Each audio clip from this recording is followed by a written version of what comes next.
Fala, gente, tudo bom? Começando aqui mais um GlanceCast. E olha só, hoje um programa super especial. O programa especial das mães.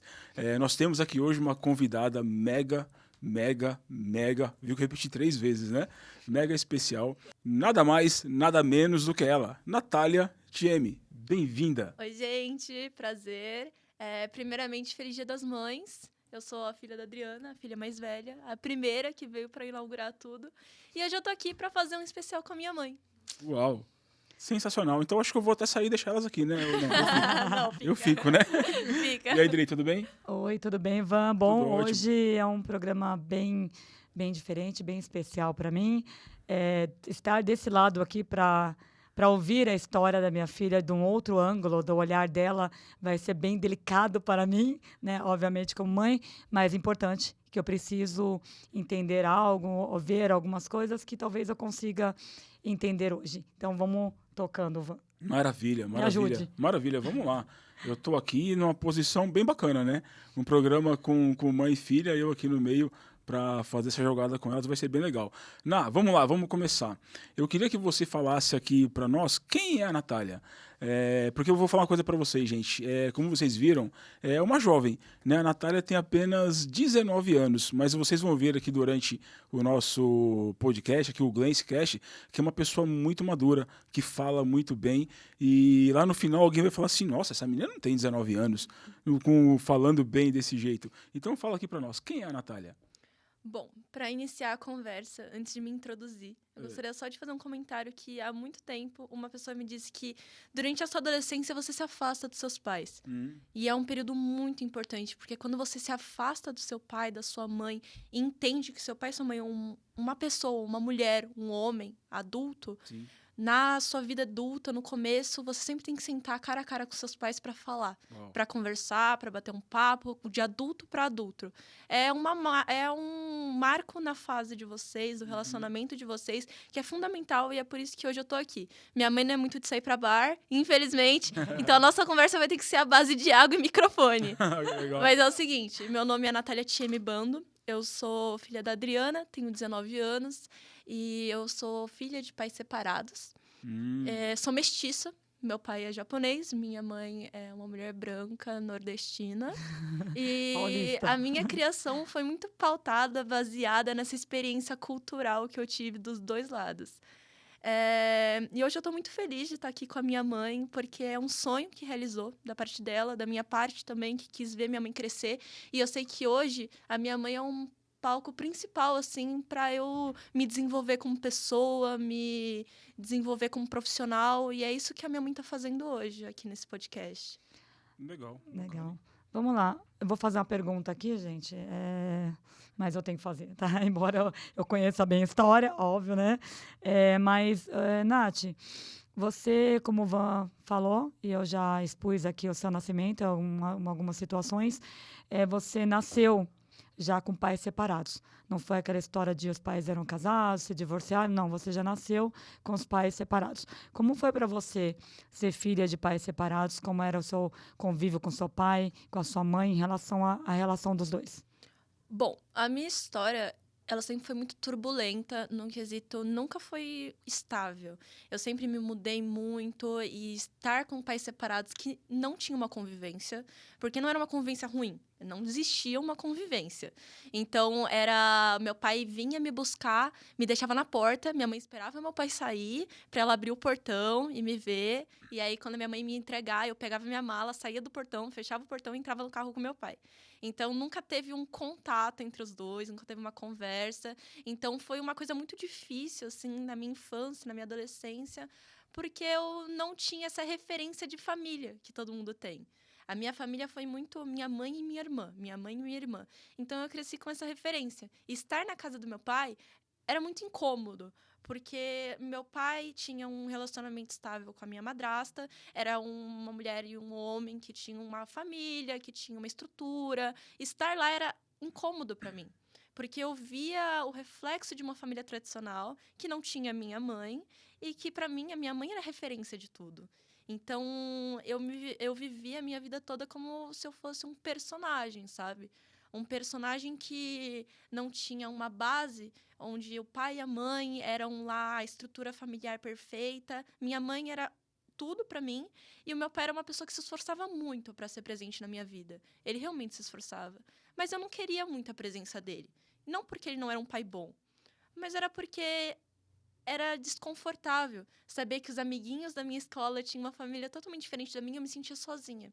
Então eu queria esquecer que a minha outra parte da família existia. Porque na minha cabeça, se eu tinha uma família, eu tinha que concentrar na minha mãe e na minha irmã. Elas eram minha família. Eu não entendia esse diálogo de ter duas famílias separadas, ainda mais que eu vivi grande parte da minha vida em Minas Gerais, que era muito afastado porque meu pai morava em São Paulo. Isso mudou um pouco quando a sua mãe se casou. No caso eu, gente, né? Vou falar No caso ela. No caso eu. Isso mudou um pouco quando eu me casei. Conta pra mim o que mudou nesse cenário aí. A verdade é que em muitos diálogos que a gente teve, eu sempre me senti fora. Não só pela questão cultural, porque eu não tenho semelhança física com a minha mãe, mas é porque eu não tenho o sobrenome da minha mãe, não tenho a aparência física da minha mãe. Eu tinha o sobrenome do meu pai, que não era uma pessoa que estava no meu cotidiano. E do nada, a minha mãe se casou e ela mudou o sobrenome dela. Então, uma coisa que a gente já não tinha em comum ficou ainda mais distante. Meu padrasto tinha o sobrenome, minha mãe, a minha irmã. Logo depois surgiu as crianças, que tinham o sobrenome dele. E eu era a única da família que não tinha uma conexão, assim. O meu laço sanguíneo com a minha mãe era até certo ponto. Porque, diferente dos meus irmãos que tinham pai e mãe, a minha mãe era a única conexão da minha família lá. Então, eu sentia que a única coisa que me prendia a ter uma família era a minha relação com a minha mãe. O que complicou muito, que depois que eu cresci e a gente começou a ter problemas, brigas, eu senti que eu ia ficar sem família, entendeu? Então, essa é uma coisa muito difícil de ter pais separados, ainda mais quando a sua mãe, seu pai seguem a vida, porque você sente que você é um atraso. Que você é um ponto mal feito, mal colocado, em histórias que se separaram e seguiram em outros rumos. Então, História isso que você não teve nada a ver, né? então, de onde eu vim, você tava de lá no onde é meio. minha origem. A minha mãe, ela tem contato com a família dela, mas nem tanto. Ela nunca foi uma pessoa muito agarrada à família. Meus tios, minha avó, eles tiveram muitas intrigas, muitas brigas. Então, nunca teve aquela reunião de Natal, aquela reunião de Páscoa, que todo mundo senta numa mesa grande. As poucas vezes que tinham guerras, tinham brigas. E na família do meu pai, eles eram muito unidos, mas era aquele negócio, eu não me sentia parte daquela família. Eles tinham uma cultura, eram todos inseridos em música, em histórias comuns, e como eu só ia pra lá uma vez a cada um mês, eu não estava inserida nisso, entendeu? Eu era uma estranha. Tá. Uma estranha em casa e uma estranha na casa do meu pai também. Ana, você falou agora há pouco, né, desse choque das famílias, né? Por parte da sua mãe e por parte do seu pai. Seu pai oriental, né? Isso. Ótimo. E me fala uma coisa, lá na sua infância, como que era assim, por exemplo, quando você estava lá um tempo com seu pai, você sabia que do lado de cá a família era de um outro tipo. E quando você estava com a sua mãe, você sabia que a família lá tinha outros costumes. Você tinha aquele lance de você, por exemplo, ficar mais pro lado de uma família ou da outra, ter os trejeitos, gostar mais de uma família, ou quando eu estava com a tua mãe, por exemplo, você pensava assim, eu queria estar na casa do meu pai, porque lá eu podia fazer tal coisa. Ou o inverso, quando você estava na casa do seu pai, eu queria estar na casa da minha mãe, porque lá eu podia fazer tal coisa. Tinha isso assim na sua mente? Porque uma criança viver desse jeito assim é difícil, né? Sendo muito sincera, quando os pais se separam, e ainda se separam de um jeito não muito amigável, eles têm uma competição interna. Tem. Mesmo que seja, é um toque que ninguém quer falar, é um fato. Seu pai e sua mãe vão querer competir, vão querer saber quem o filho gosta mais, com quem o filho quer passar mais tempo, porque nenhum pai quer perder o filho. É o medo de perder. Ninguém quer perder. Então, sempre que eu ia pra casa do meu pai, o meu pai era aquela pessoa que me pegava de final de semana, me levava pro shopping, parque de diversão, brincava comigo. Fazia tudo. Fazia de tudo. Era perfeito. Eu tinha o meu quarto lá, ele comprava bonecas, ele comprava roupas. E a minha mãe, ela no dia a dia, por causa da rotina, ela também tentava dar o melhor dela, mas era uma rotina mais comum, assim. Não era diferente. E na minha cabeça, eu sentia que era realmente essa competição, de quem me conquistava.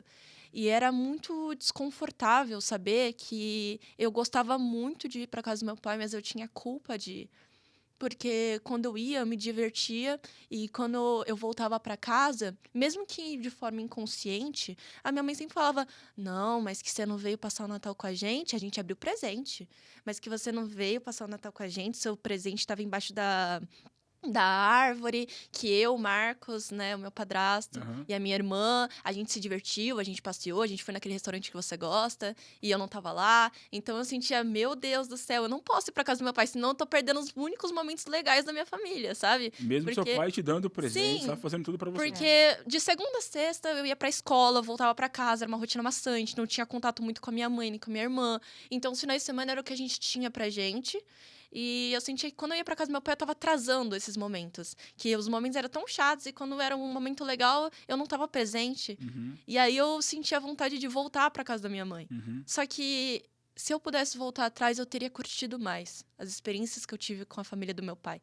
Teria escutado mais, teria conversado mais, teria curtido mais a minha Obachan, que é a minha avó.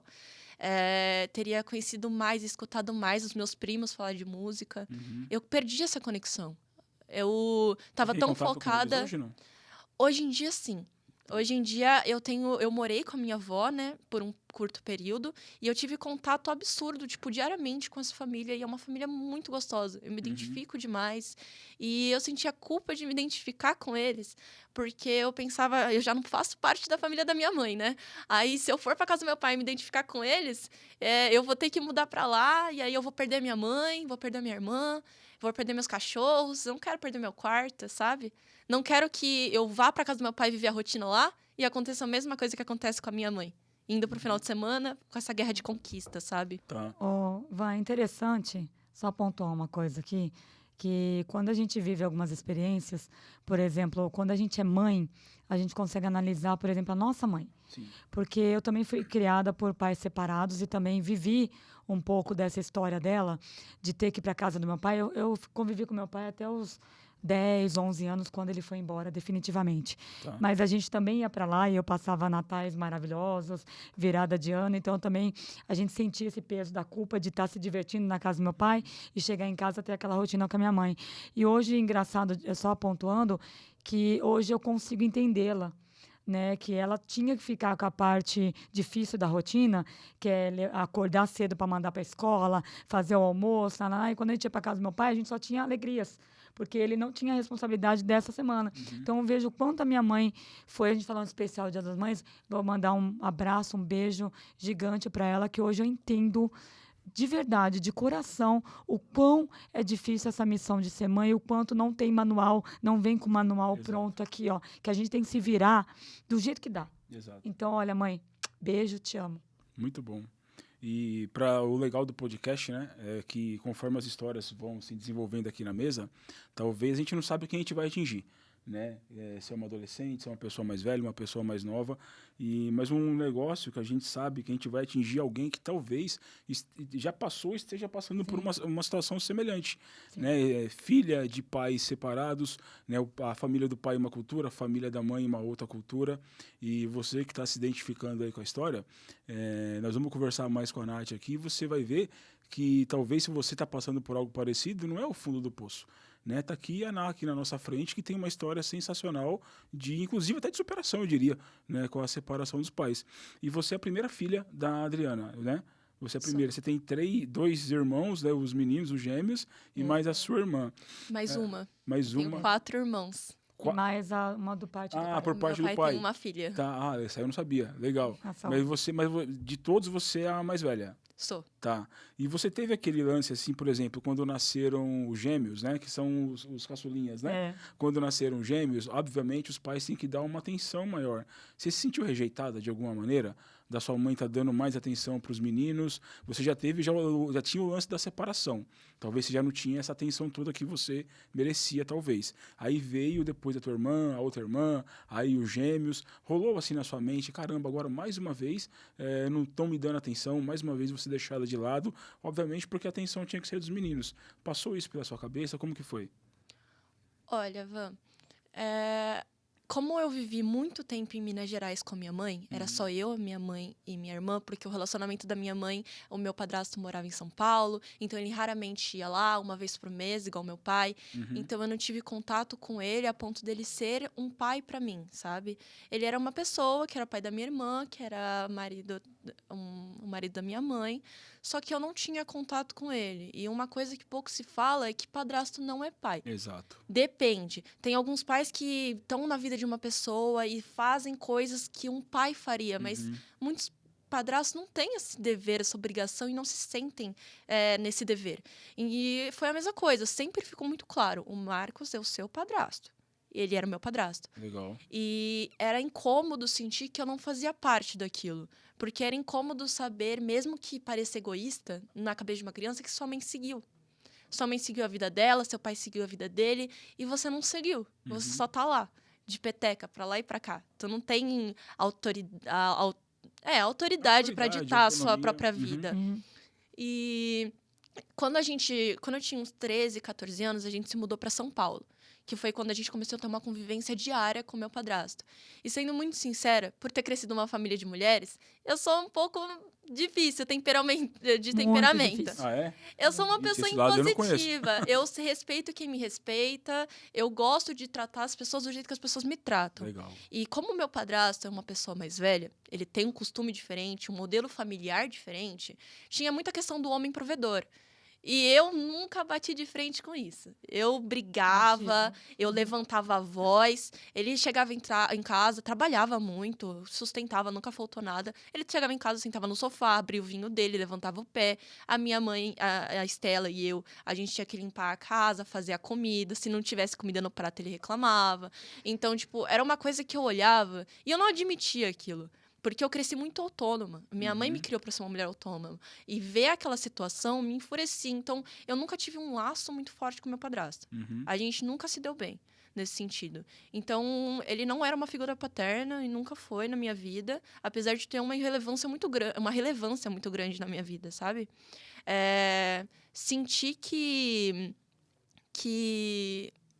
o meu padrasto estava lá e que a vida tinha seguido, que os meus irmãos chegaram, foi um choque para mim.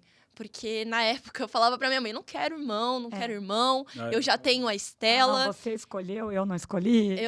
Exatamente. Essa família. Porque, querendo ou não, ela estava seguindo a vida dela. Sim. A gente não tinha uma vida totalmente estável. E eu sei que quando se tem um filho, independente se você quer ou não, o irmão mais velho assume papel e responsabilidade. Exatamente. Que não necessariamente ele pediu. Então, você vai escutar a criança natural. chorando junto com sua mãe e seu pai. Você vai ter que trocar fralda junto com a sua mãe e seu pai. Você vai ter que se preocupar com uma madeira, se preocupar se eles estão se machucando, se eles estão engatinhando, o desenvolvimento deles. Você faz parte do desenvolvimento dos seus irmãos, tanto quanto dos seus pais. Exato. Uma responsabilidade que Uma você não pediu, responsabilidade que mas eu que não você pedi. chegou no seu colo. Exatamente. Eu já tinha uma responsabilidade com a minha irmã, que ela não é não tem uma diferença tão grande de idade. Mas só que saber que eu teria que passar por toda essa etapa de um relacionamento com os meus irmãos, de devotar parte do meu tempo para isso, por um momento eu achei que era egoísmo da parte dos meus pais, da minha mãe, do meu padrasto. Porque eu achava, a gente tá num momento em que eu quero focar em mim. Que eu nunca tive isso, que agora que a gente tá começando a construir uma vida em São Paulo, eu queria focar em mim. Mas não foi o que aconteceu. E, cara, eu amo meus irmãos mais que tudo nessa vida. Tipo, eles são iguaizinhos, eu e minha irmã. Eles puxam as coisas que a gente faz, eles imitam.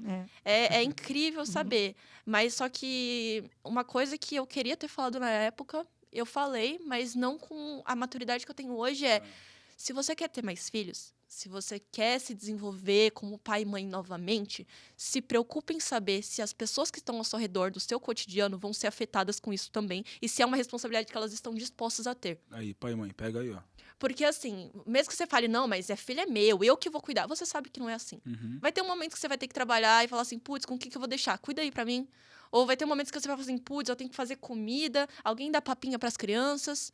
Então, alguém sempre vai comer a comida fria. Só uma coisa, quando os gêmeos nasceram, qual idade você tinha? Eu tinha 13 anos. 13 anos e automaticamente ali assumiu meio que sem querer ali também uma responsabilidade Com na criação deles. certeza, com certeza. Ó, isso é uma coisa muito importante agora nesse momento que tá. É difícil para mim escutar tudo isso, viu, gente? Não é fácil, não. Tá aqui o coração saltando aqui da boca. Não, brincadeiras à parte, mas o que eu quero trazer com isso, uma reflexão seguinte. A minha filha aqui falando, tá? Mas eu sei que tem mães e pais passando por essa situação. De repente, já tem um filho adolescente ou filhos mais velhos e querem ter outro filho. Então, é importante que na época eu não pude ver, eu estou vendo agora, tá, gente? Não estou falando que lá atrás eu acertei, eu errei, não. A gente trabalha com o que a gente tem no momento. Então, lá atrás eu não tinha, talvez, esse olhar. Né? A gente fala tanto do olhar, esse olhar que eu tenho hoje e posso estar ouvindo ela falar. Mas talvez lá atrás, se eu tivesse esse olhar, eu poderia ter trabalhado melhor as minhas filhas. Eu poderia, antes de ter programado, por exemplo, ter os meus filhos, sentado com elas, tentado sanar ali as deficiências, as emoções dela, tentar, como dizem, né, preparar o terreno para trazer 2 outros seres que iam ser inseridos ali na família. Então, eu acho que hoje, vendo essa reflexão, eu poderia ter feito. Mas você que está nessa situação, você pode fazer agora. Então, tá aqui, fica a dica do Glenscast. Nós viemos para isso, para te ajudar. Exato. E você entende que, falando assim um pouquinho da transição, né, da tua infância para adolescência, a fase adulta, você entende que talvez a sua infância, na tua visão, que a tua infância foi meio que roubada para você ter que ajudar a tomar conta ali da sua família e com os pais separados também, né? Como que foi aí a transição da tua infância para adolescência e para essa fase agora? Uma coisa que pouco se fala é que quando você tem um filho, aquele filho não é só uma responsabilidade sua. Você não tá lá só para educar, mas todas as suas decisões de largar o emprego, de começar uma vida nova, de mudar de casa, de mudar de país, tudo vai influenciar o caminho do seu filho. Sim. Então, como a gente se mudou muito, que eu citei antes, né?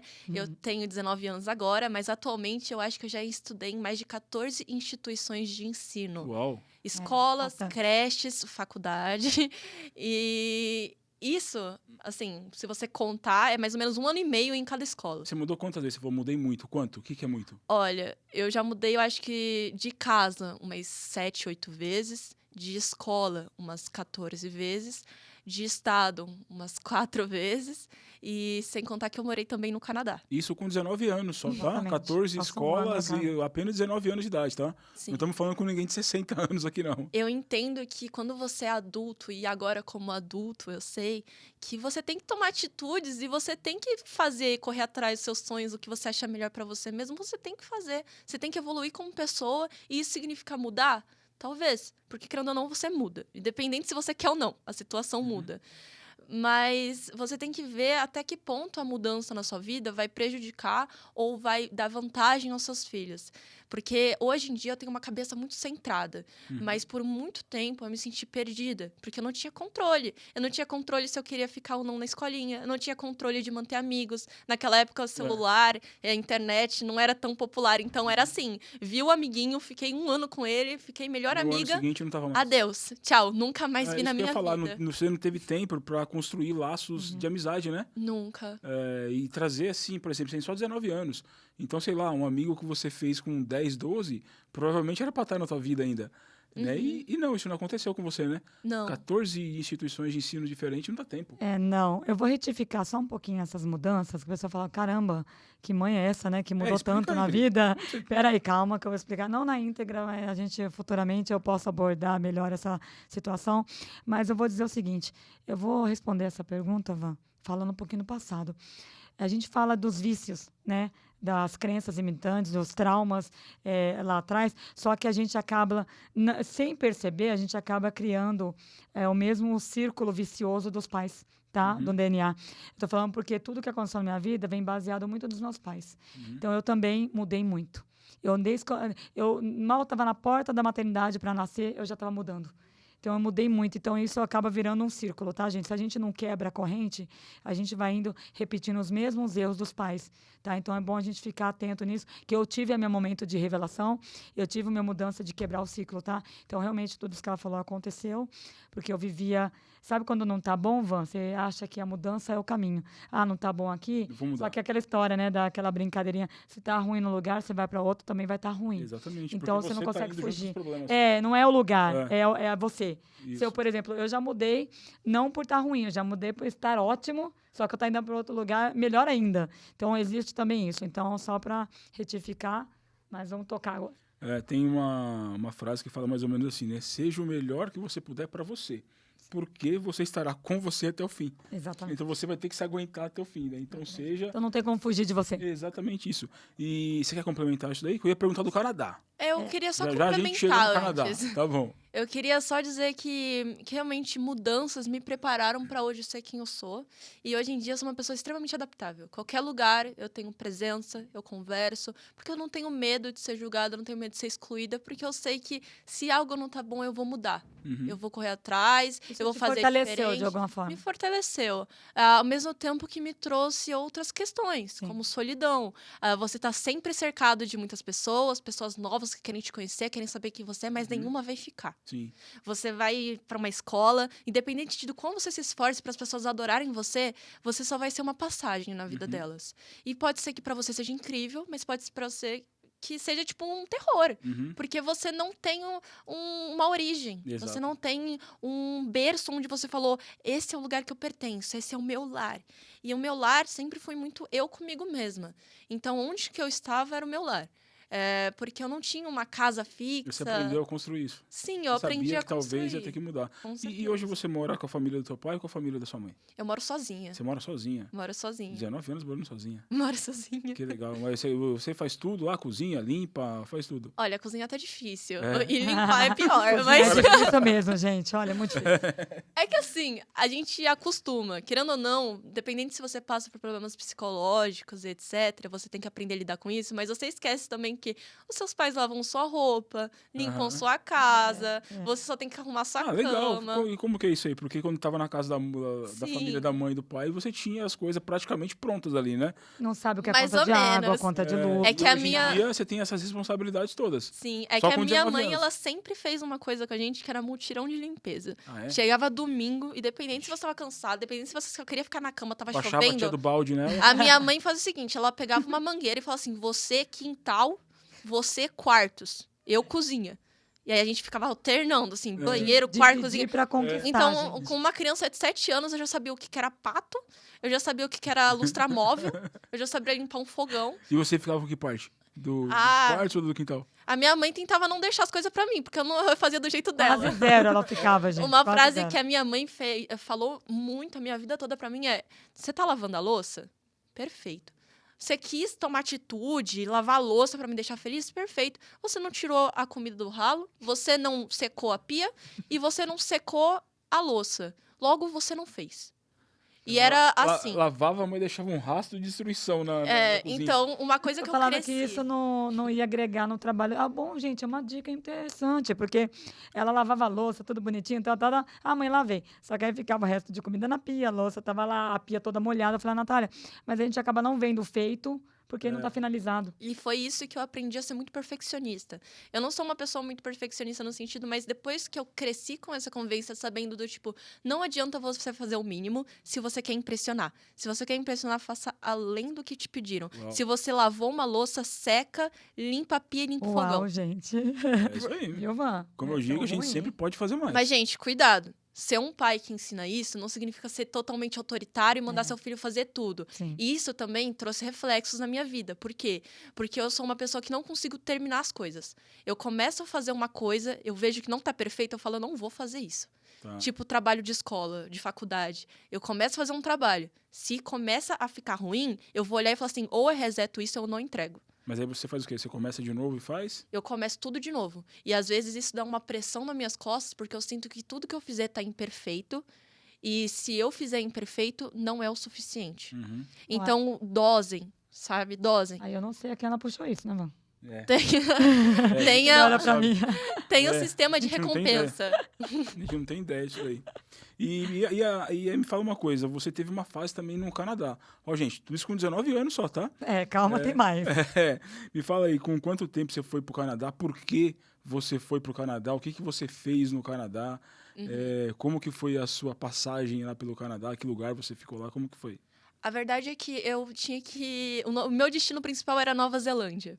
Eu sempre fui apaixonada com o Japão, mas eu queria aprender inglês. Então eu falei, vou pra Nova Zelândia. O Japão ia rolar. Do lado da Austrália, tem uma cultura legal, e eu vou de barco pro Japão. Na minha cabeça eu ia nadando, assim. Mas tudo bem. Só que entrou a pandemia. E aí foi quando as barreiras fecharam, você não podia mais atravessar o oceano. E aí, quando a pandemia foi passando, no 3º ano do ensino médio, na metade do ano, falou assim, é agora ou nunca. Ou você pega suas coisas e vai, ou você não vai. E naquela época, eu estava estudando para passar na USP, que é o meu grande sonho. Eu sempre sonhei em ir para a USP, fazer artes lá. Só que eu estava no sistema de vestibular, eu estava muito focada. Eu falei, mãe, eu vou passar esse ano. E a minha mãe falou assim, ó, intercâmbio. Ou você topa ou você não topa. E eu falei, então eu topo. Então eu larguei todos os meus cadernos e embarquei no voo para Vancouver, né? Que era o que estava aceitando imigrantes. E eu fiquei 1 ano lá. Não, na verdade eu fiquei 10 meses lá. Com uma família filipina. Eu morei com uma família estrangeira por 10 meses. E família filipina, que legal. Sim, uma família filipina. Eu vou comentar umas coisas bem... Assim, eles tentaram me matar, gente. Bem bizarra. Eles tentaram me matar. Não é verdade. Eu ia perguntar a Tentaram cultura matar. deles. Foi inconsciente. Vai, a conte. cultura da família filipina. É que, assim, eu tenho uma alergia muito forte a camarão. Que a minha mãe tem Eles alergia a amavam camarão, a E família eles comiam filipina. muito camarão. E, assim, eles não entendiam por que eu não comia camarão. Eu falava, alergia. Eles, não alergia. E eles não entendiam. Não. Eles já colocaram camarão embaixo do meu arroz. Eles já me deram um miojo de camarão. Eles já fizeram camarão frito empanado num tempurá escondido pra tentar me dar... Mesmo você falando que não podia. Eu falei assim, eu Eu acho que eles achavam que ela não gostava, que ela não tinha Que experimentado. nunca tinha experimentado, que E achava... o dia que ela ligou pra mim que tinha comido, escondido camarão na comida. Aí você entra em pânico, né? Não, Fala, é meu Deus, bizarro. Mas Eu você passou tava mal. comendo, abri o arroz no meio, embaixo tinha 3 camarões. Eu fiquei assim, mano do céu, eu vou morrer. E você passou mal? E ela me ligava do Canadá, tipo, mãe, você não sabe. Eu falei, o que foi, Natália? Não, eu comi camarão, eu tô fechando tudo aqui, tô ficando vermelha. E a gente aqui do outro lado, né? Quase do outro lado. Aqui, pertinho, né? pertinho, eu vou pegar um ônibus ou Uber. Pegar já Uber. tô aí. Mas foi uma experiência enriquecedora. Sim. Porque a minha família mãe também. filipina, eles eram gigantes. A minha host mom, né, que é a mulher que cuidava de mim, ela tinha 10 irmãs e o meu host tinha 15 irmãos. Então, era uma família que grande. chegava e cercava toda sexta-feira, eles Mas se reuniam. todos eles estavam lá no Canadá? Eles se reuniam, essa Sim. galera toda? De vez em quando vinha gente da Filipina mesmo pra ir pra lá. Nossa. E aí o que acontecia é que lotava, tinha mais de 40 pessoas Na lá na casa. Do nada, numa sexta-feira, eles ficavam jogando Mahjong, eu acho, que era um joguinho asiático. E era tipo aposta com dinheiro. Era tipo Pau quebrava. velhinhos sentados numa mesa, botando nota de $100 na mesa. Olha aí. Falando assim. Louco, jogatina. Então, e eles não eram ricos, eles só eram viciados Só mesmo. viciado na jogatina. Mas era Brasil, cara, era Brasil puro. E essa galera toda dormia nessa casa aí, quando tava esses 40? Não, eles nunca dormiam. Saía, A dava um horário. área dos estudantes era separada da área da família. A família morava na parte de cima. A gente entrava pela casa e ia pro porão. O porão tinha 3 quartos e a gente se dividia lá. Eu dividia... Tinha 2 intercambistas japonesas comigo. E era até engraçado, Mais porque estudantes. a minha questão racial, de identificação racial étnica, né? Ela era muito distorcida. Porque uns falavam que eu era japonesa, outros falavam que você não é nada, outros falavam que era brasileira, outros falavam que, tipo, tiravam da cabeça deles que latina era um país. Então, era basicamente... Era um estereótipo, mas eu nunca fui tão patriota quanto eu fui lá. Era uma questão de, tipo... Pra mochila do Brasil, sair na rua. Exatamente. Eu vivenciei as votações, né? Lula, Bolsonaro. Vivenciei a Copa, né? Então, eu torci pro Brasil em meio a todas as pessoas de todos os lugares do mundo e a gente tava gritando um com o outro. Então era tipo, tinha alemão, tinha italiano, tinha japonês. E aí eram os brasileiros com a Juliette, assim, com a camiseta do Brasil, falando assim, 5 stars! 5 stars! Que legal. E aí era tipo, era uma guerra, mas era incrível, era incrível. E você estudou que escola lá? Como que era? Fez amizade lá? Teve que mudar também, né? Não, Foram 10 ela meses e ficou teve que- tranquila. Teve que mudar também. Sim, eu estudei em uma escola pública de lá, mas era uma estrutura tão grande que eu nunca vi uma estrutura tão boa aqui no Brasil em escola particular. É mesmo? Era uma estrutura, assim, com campos de tudo. E lá, as aulas, você escolhia o que você queria fazer. Então, eles davam culinária, aula de esculpir, matemática, biologia, aula de dança, aula de costura. E você não precisava escolher matemática. Você podia se formar no ensino médio sem nunca ter estudado e aberto um livro de biologia. Então, tipo, mas não para imigrantes, né? A gente tinha que fazer tudo Tem que certinho de fazer acordo tudo com o bonitinho, país. é. Mas lá, por exemplo, você via pessoas que não sabiam matemática, geografia, história. E, sendo muito sincera, a história deles era muito distorcida, tá? Mas era basicamente isso, só que era muito legal ter essa convivência, porque você via pessoas de diferentes tipos, de diferentes países. Você passava no corredor e tinha 8 línguas facilmente. Na época, tava tendo a guerra da Ucrânia e da Rússia e tinha ucraniano e russo na minha sala. davam Então, Se davam bem? já tem umas discussões, assim, É? mas em geral todo mundo se dava bem, sabe?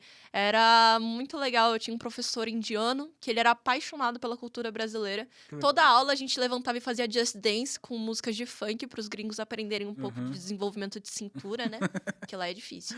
Mas olha que, Que história rica. olha que currículo, né? Que história experiência em 10 meses que ela pôde vivenciar. Porque às vezes eu vou te falar por questão, quando ela foi bem interessante nesse dia, quando a gente foi levar no aeroporto, eu até fiquei meio assim, porque quando os pais vão mandar os filhos para o intercâmbio, na verdade a visão é qual? Você tem que mandar exatamente para ela desenvolver tudo isso. Porque quando eu mandei com esse propósito dela ter essa experiência, dela aprender a se virar sozinha, né? Que eu falava, você vai ter sua conta, seu cartãozinho, você se vira, vai ter o valor lá. Então, para ela ter essa experiência. Então, quando ela foi embarcar, a gente se despediu normalmente, só que eu olhava para o lado, até a Estela, minha filha mais nova, olhava assim, mãe, o que está acontecendo? Tinha muita mãe chorando e gritava. E eu falei, gente, o que está acontecendo? Mas eles estão indo para a guerra? Tipo, nossa, vai para o Vietnã, vai para a Ucrânia. E eu falava, aí todo mundo assim, acho que a Estela, mãe, eu acho que vão pensar que você é fria, né? Porque você deserdando a menina. tipo, nossa, tá mandando embora. Eu falei, vai não, embora. mas porque eu sabia que aquilo ia ser incrível para ela. Né? E a gente quer o melhor para o filho. Exatamente A isso. verdade é E que... a experiência foi boa. Sim. Como eu tava no sistema vestibular antes de ir pro Canadá, tava muito focada. Quando eu fui pro Canadá, eu falei assim, quer saber? Eu não vou pegar para estudar livro, não vou pegar para ficar o dia inteiro fazendo hora extra na escola. O que eu vou fazer é cultural. Eu vou para todos os museus possíveis, eu vou viajar, vou pegar trem, vou para o lugar mais distante que eu conseguir. Vou fazer amizade com gente do mundo inteiro, vou conversar, vou curtir, vou experimentar, vou desenvolver meu inglês falando besteira com gente na praia. Interessante. Porque desenvolver estudo, a gente faz. Quando eu volta, vou né? fazer e eu faço. Mas essa parte cultural de estar numa imersão que nem todo mundo é capaz, muita gente não é capaz de fazer, né? é absurdo. Se você não for para curtir, experimentar e ser o melhor de você lá, não vá. Não vá com a cabeça de que, não, eu vou lá para ingressar numa faculdade. Vai. Mas se você vai só para passar um tempo lá, você fica inserido Curta, na né? cultura. Curta a experiência. Eu viajei pra montanha, fui visitar tribos indígenas, povos primários no Canadá. Eu comprei coisas lá que eram produzidas por eles, escutei história, fui pra legal. praia, esquiei. Então, assim, é uma experiência enriquecedora que hoje me possibilitou estar sentada aqui, olhando nos seus olhos e falando do jeito que eu tô falando. Legal. Você fala com uma maturidade muito, assim, fora da curva para a idade que você tem. Né? As experiências que você tem também fora da curva para a idade que você tem também. E uma curiosidade agora, tá? Você tem contato com a família filipina ainda, não? Não. Não? Não que a família No quase Instagram, matou ela. nada. Não sabe Brincadeira, nada gente. deles. É que assim, a minha família filipina não é uma pessoa muito... Não são pessoas muito que ficam na internet, né? Eles eram pessoas, assim, mais...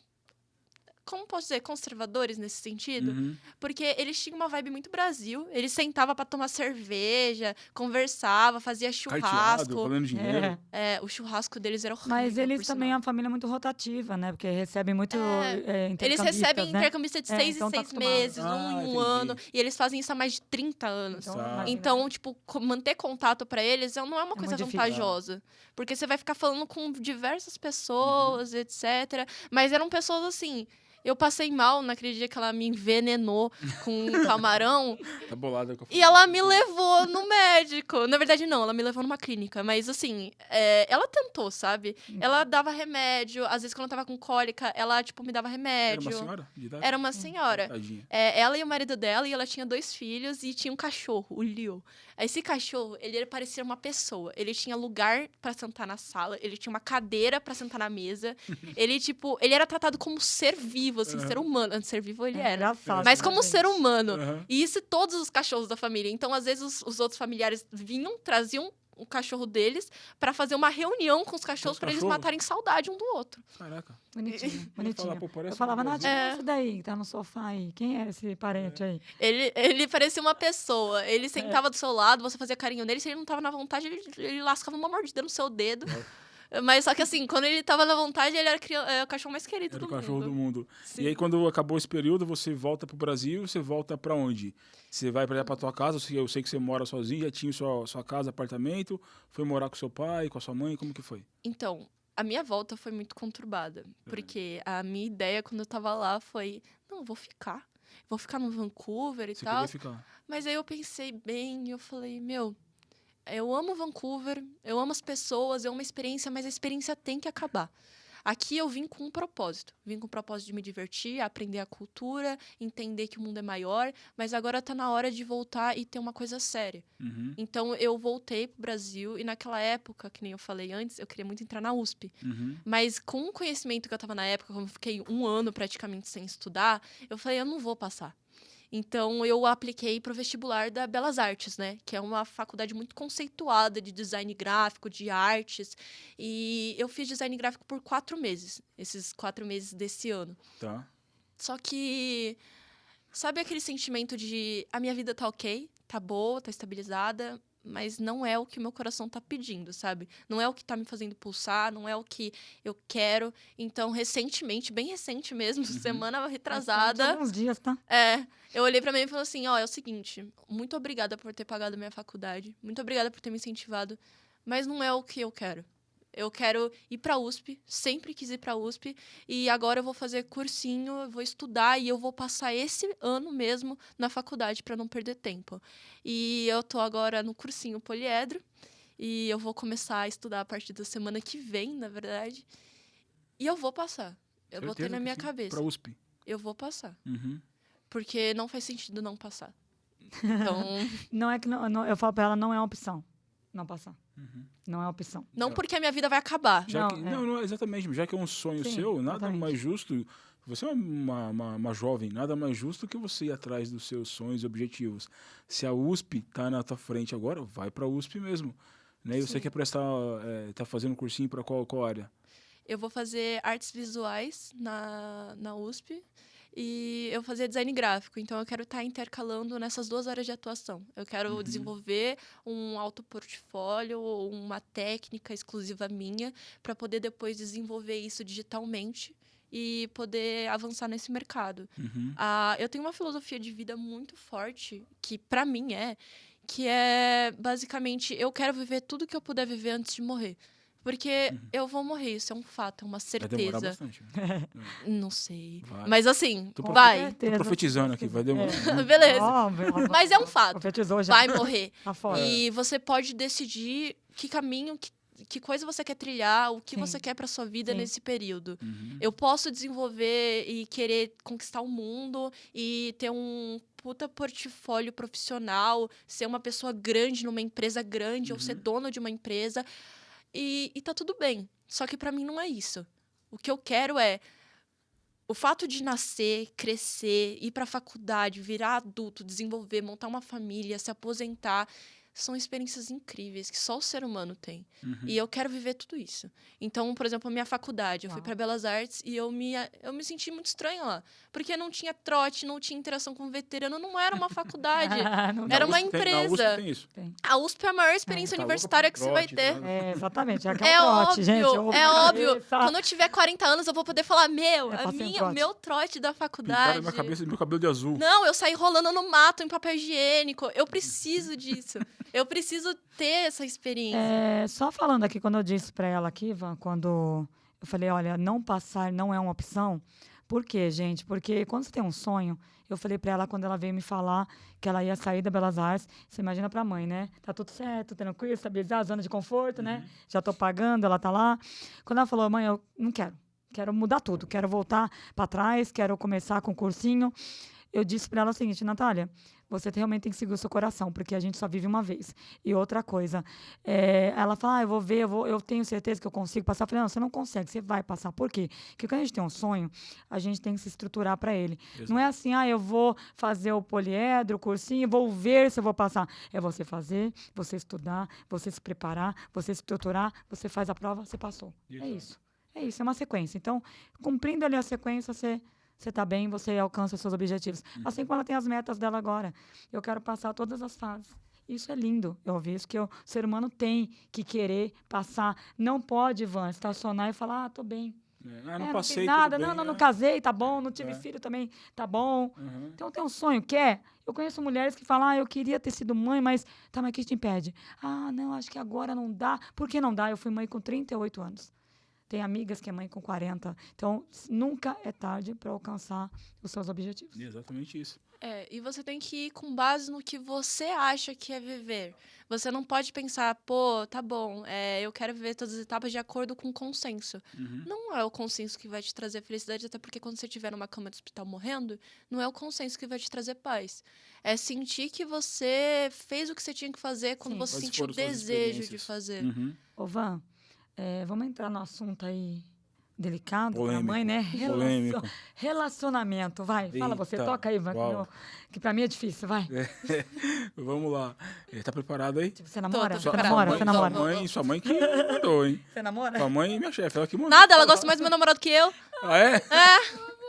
Eu falo que eu ganhei, gente, o bom de a filha tá namorando é que você ganha outro filho. Da hora. Gana, Pedro, te amo. E você só, qual é o nome dele? Pedro. Pedro, um beijo do Van. Do tio Van. Van. Ele tem quantos anos? Tio Van. 18. Ah, do beijo do tio Van. Novinho. Novinho também, 19 anos, tudo na faixa ali. E, bom, vamos Mas lá. uma baita vivência, viu? Uma baita história de vida, ó. Muito maduro Ó, também, né? muito maduro. Casal, Nossa, esse combina. total. É. E falando aqui, então, sobre relacionamento, né? Mas eu queria abrir um pouco mais o leque, tá? Que você falasse aí do seu relacionamento, não só com o seu namorado agora, mas hoje, o seu relacionamento com a sua mãe. Né? Tudo que vocês já viveram lá. Como que é o relacionamento de vocês Vou tomar hoje? água, gente, calma. Isso. Tem as tretas aí, o pau quebra, o chicote estrala lá em casa. Sim. Embora você mora sozinha, né? Mas quando vocês se veem, como que é a relação de vocês hoje? Você escuta conselho. E depois você fala também. Você Não dá vou conselho para ela.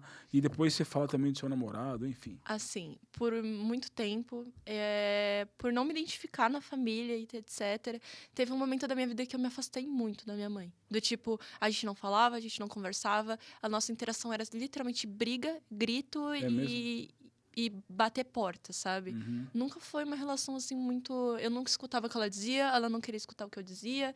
Então era muito questão... Mas é porque hoje eu entendo que a gente é idêntica na personalidade. Todo mundo fala isso, a gente é parecida.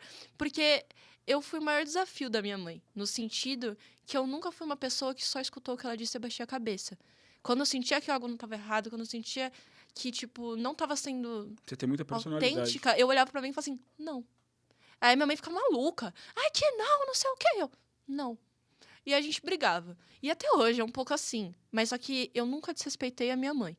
Isso eu posso dizer com firmeza e ela pode afirmar. A gente sempre discutiu, eu sempre não concordei com ela, mas eu nunca falei eu te odeio, nunca falei cala a boca, nunca falei palavrão pra minha mãe, nunca levantei... Tipo, levantar a voz eu levantava, né? Mas é o nosso jeito.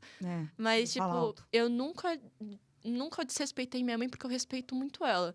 E as pessoas, as crianças, os adolescentes e os pais têm que entender que não é porque seu filho ou sua mãe não concorda com você que você tem que desrespeitá-lo. Exatamente. Entendeu? Seu filho é um ser humano também. Você pode não Independente se é concordar. seu filho, independente se você criou ele é uma pessoa. Você não pode desrespeitar ele e esperar que ele te respeite por isso. Uhum. Não é assim que funciona. Minha mãe nunca me desrespeitou. Ela sempre gritou comigo, a gente sempre teve briga, mas a minha mãe nunca me desrespeitou como pessoa. E eu também, porque eu nunca deixei também, né, nessa questão. Sempre que a minha mãe, os pais têm muito a aprender com os filhos. Assim como os filhos aprendem com Exato. os pais aprendem com os filhos. E eu digo que eu fui o maior desafio da vida da minha mãe, porque eu nunca deixei a minha mãe ficar cômoda. Sempre quando eu sentia que a minha mãe estava muito cômoda da vida dela, eu falava assim, o que é isso? Levanta, meu. Faz alguma coisa. Legal, você dava esse empurrão nela? Eu cobrava, né? Ela ficava um Desde pouco... que nasceu, né? Quando ela ficava em casa, eu olhava pra ela assim, meu, você tá fazendo o quê aqui? Tipo, não é quem você gosta de limpeza, gosta de deixar as coisas organizadas, você gosta de decoração. O que você tá fazendo em casa limpando todo santo dia o mesmo quintal? Uhum. Não é quem você é, meu. E aí ela ficava brava, a gente brigava, mas aí ela começou. Ela foi pro asilo. E foi quando ela começou a ter mais... Calma, gente. Não, eu fui trabalhar voluntário, fui presidente Isso. do asilo por 4 anos. A minha mãe Achei que começou foi a internato, trabalhar... Calma, gente. A minha mãe começou a trabalhar no asilo e aí ela começou a ascender e virou presidente do asilo Que legal. da nossa cidade. Uhum. Depois disso, Lá em ela Minas. abriu uma Minas Gerais. lojinha de Decoração. coisinha de festa. Era uma lojinha bem pequena, menor que essa sala. E aí eu falava, mãe, vamos. Você não tá vendendo, você não tá fazendo, vamos E você fazer. ajudava lá na loja? Sim, a gente ia todo dia, saía da escola, eu e minha irmã, a gente passava na padaria e ia pra salinha do fundo comer o pãozinho e fazer lição de casa na salinha do fundo da Tem uma sala. boa memória desse tempo. Tem. Eu tenho memórias de muitos tempos.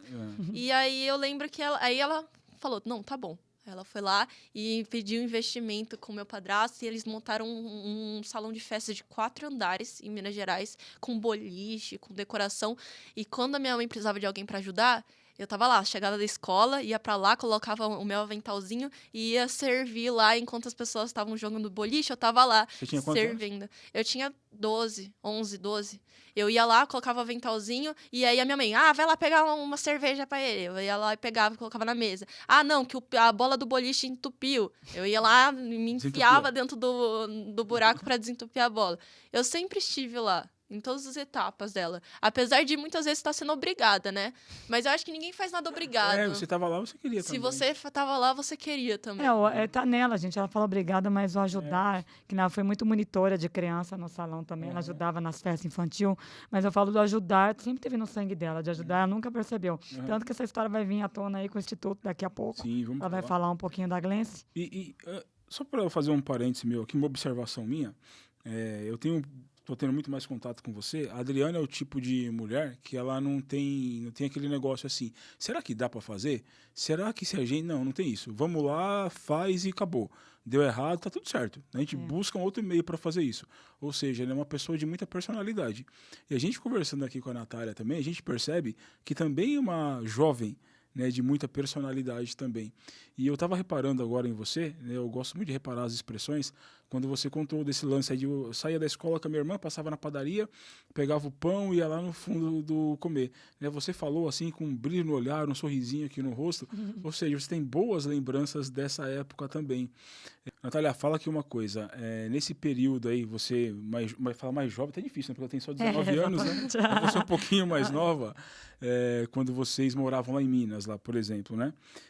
Qual foi, assim, a fase mais difícil que você passou lá em Minas com a tua mãe, com a tua irmã, enfim? Porque aqui eu quero falar um pouquinho mais, assim, sobre as emoções que você sentiu lá, né? O que te afetou, o que você lembra de um momento mais complicado da sua vida lá? Então, Van, é o seguinte, a minha mãe, ela tem um relacionamento hoje com o meu padrasto, Marcos, pai da minha irmã e dos meus irmãos. Só que nem sempre eles ficaram juntos. Teve um período, quando a minha irmã tinha uns 3 anos de idade e eu tinha 5, que ela se separou do meu padrasto. Tá. E a partir desse momento, ela se envolveu com outro homem. E esse homem era uma pessoa com dependência em álcool. Ele era um alcoólatra. Caramba. E nesse período, ele também tinha momentos de agressividade quando ele bebia. Então, quando a minha mãe ela saía para trabalhar, porque naquele período era muito difícil manter a renda, já que ele gastava dinheiro com bebida, eu ficava muito sozinha com a minha irmã em casa. A gente arranjava jeitos de brincar com crianças ao redor, mas em certos momentos a gente tinha que voltar, né? Sim. E eu lembro que existiam cenas de violência muito forte. Ele era uma pessoa violenta e foi num período de 1 ano. Então, foi uma coisa que me marcou tanto. Até porque hoje eu tenho 19 anos e eu ainda lembro de muitas memórias daquele período. Eu lembro da minha mãe indo na delegacia da mulher. Eu lembro da gente tendo que do meu pai, quando ele ia visitar a gente naquela casa. Então, era bem complicado esse período. Existiram outros também. Por exemplo, gostaria de ressaltar um período em que eu tive depressão. Eu tinha 14 anos de idade, 13 anos de idade, e durante esse período eu estava lidando com muita coisa. A solidão de ter mudado tantas vezes, não ter ninguém sólido ao meu lado, a situação de ter os pais separados, a situação de não me dar bem com meu padrasto, Minha a gestão. situação de, tipo, não, foi um pouco antes. Foi antes da gente mudar para São Paulo. Mas Sim. eu comecei a ficar muito tempo dentro de casa. Eu mal via a minha mãe. Ela trabalhava no asilo, a minha irmã estudava de manhã, não, de tarde, e eu estudava de manhã. Então, eu acordava às 5 horas da manhã, voltava lá pro meio-dia, minha mãe e minha irmã não estavam em casa, e elas voltavam lá para as 8 horas da noite. Então, eu já estava dormindo. Então, foi um período por 6 meses que a minha rotina era ir para a escola, voltar para casa, ficar o dia inteiro sozinha e dormir. Então, nesse período, eu fiquei dentro de casa, não saía do meu quarto, ficava no escuro, não ficava com a minha irmã, não ficava com a minha mãe. Quanta história. E foi quando eu comecei a desenvolver depressão. Quando a gente mudou para São Paulo, eu fui para o Abaco, né, que era a escola lá em São Bernardo. Eu comecei a ter dificuldade antissocial. Eu não conseguia me envolver com ninguém. Não me socializava, não conseguia me expressar, porque as pessoas não me entendiam.